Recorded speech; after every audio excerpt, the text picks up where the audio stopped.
मुरझाए फूल दोबारा नहीं खिलते, जिंदगी दोबारा नहीं मिलती। मिलने को तो मिल जाते हैं हजारों लोग दोबारा दुनिया में, मगर हजारों गलतियां माफ करने वाले माँ बाप नहीं मिलते। ये कहानी है एक नौजवान लड़के की जो गुस्से में अपने घर से निकल आया है और बड़बड़ा रहा है। छुपा कर रखते हैं सारे पैसे। एक मोटर बाइक ही तो मांगी थी मैंने, कोई खजाना तो नहीं मांग लिया। ठीक है कोई बात नहीं, अगर वो मुझे बाइक नहीं दिलाना चाहते तो मैं भी तब तक घर नहीं जाऊंगा जब तक कि मैं नई मोटर बाइक नहीं खरीद लेता। लड़का ये गुस्से में बड़बड़ाते हुए जा रहा, तभी उसके पैरों में कुछ चुभा। पैरों की तरफ देखा तब उसे रियलाइज हुआ कि वो हड़बड़ी में अपने बदले अपने पापा के जूते पहन कर आया। पैरों में क्या चुभ रहा है ये देखने उसने जूते चेक किए तो उसने पाया कि जूते में से एक छोटी सी किलोबर आई है जो बार बार उसे चुभ कर घाव बनाने की कोशिश कर रही है। गुस्से में वो फिर बड़बड़ाया, मैं ठीक ही सोचता हूँ, मेरे पिता सच में बहुत कंजूस है। देखो कितने पुराने और क्या घटिया क्वालिटी जूते इस्तेमाल करते हैं। पता नहीं सारा पैसा छाती पर लेकर जाएंगे क्या। लड़का अपने गुस्से और बौखलाहट में आगे बढ़ता रहा। थोड़ी दूर जाकर एक बगीचे तक पहुंचा, वहां पर बेंच पर बैठ गया। अचानक वहां पर उसे याद आया कि वो अपने साथ अपने पापा का वॉलेट भी उठा कर लाया था। उसने सोचा आज पता चलेगा पापा पैसे कहाँ छुपा कर रखते हैं। उसने अपने पापा का वॉलेट अपनी जेब से निकाला जो बहुत पुराना और फटा हुआ था। यह वही वॉलेट था जो पापा घर में किसी को छूने भी नहीं देते थे। जब लड़के ने अपने पापा का वॉलेट खोला तो उसमें महज रुपए 120 थे और अपनी फैमिली की फोटो और एक छोटी सी डायरी थी। डायरी को देखकर लड़के ने सोचा अच्छा तो इसमें छुपा कर रखे हैं सारे राज, इसी में लिखा होगा किससे कितने पैसे लेने हैं या किसको कितने पैसे दिए हैं। अब पता चलेगा कि पापा ने कहां कहां पैसे इन्वेस्ट कर रखे हैं।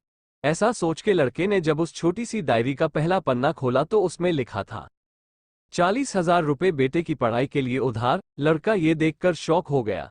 उसने फिर दूसरा पन्ना खोला जिसमें लिखा था 50,000 उधार नया लैपटॉप बेटे के लिए।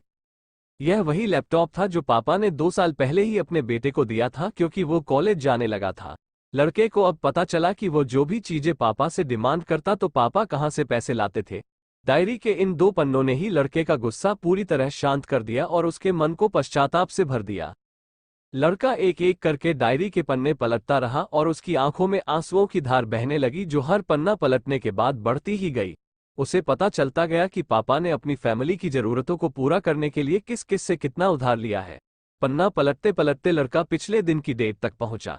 पिछले दिन की तारीख वाले पन्ने पर लिखा था 50,000 बेटे की बाइक के लिए। इस पन्ने को पढ़ते ही बेटे को लगने लगा कि वो इस दुनिया का सबसे खराब बेटा है। लड़के ने जब डायरी का आखिरी पन्ना खोला तो उसमें लिखा था अच्छे जूते खरीदने हैं।